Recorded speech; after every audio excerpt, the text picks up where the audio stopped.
Let me now ask you a question. What do India, China, and the US have in common? Well, besides the fact that India and the US have prevailing tensions with China, they also happen to be attendees of an annual spy meeting. That's right. Over the weekend, intel officials from India, China, and the US met in Singapore along the sidelines of the Shangri-La dialogue. This is an intergovernmental security conference which is attended by defense experts each year. And for several years, a secret meeting of spies has been discreetly held at a separate venue alongside the security summit. It is organized by the government of Singapore itself, but it has never been reported on, not until now. And this morning, news networks around the world were talking about it. Reuters was the first to report on it. It said that senior officials from over 24 of the world's major intelligence agencies met on the fringes of Shangri-La. Over 24 of them. And if we speak of America, it was represented by Avril Haines, the Director of National Intelligence, the first woman ever to serve in that role, by the way. And if we speak of India, it was represented by Samant Goyal, the head of India's premier spy agency, the Research and Analysis Wing, or RAW. There was no word on who represented China at the meeting. But what really was the aim?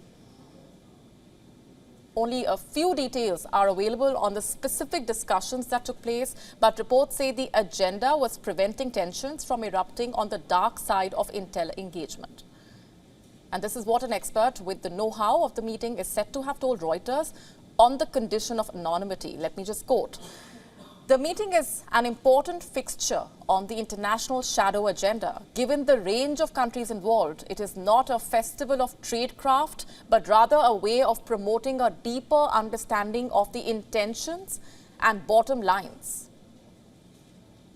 Singapore's Defence Ministry has also issued a statement, by the way. A spokesperson was quoted as saying, while attending the Shangri-La dialogue, participants, including senior officials from intelligence agencies, also take the opportunity to meet their counterparts.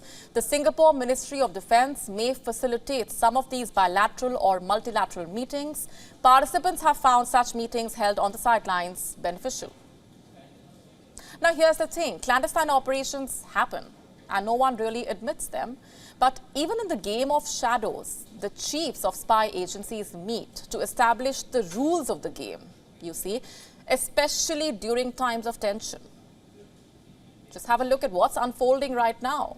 The war in Ukraine is at its peak. Tensions are bubbling in the Himalayas. There is a risk of conflict in the South China Sea. And at a time like this meeting should be seen as a positive sign. A step in the right direction. Media reports only reaffirm this. They say the tone of the meeting was collaborative and cooperative. And the talks were held openly and informally.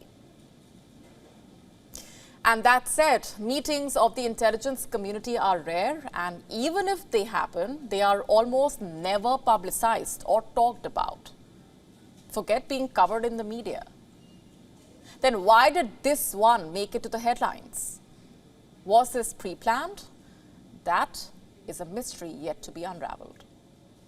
WION now available in your country. Download the app now. Get all the updates on the move.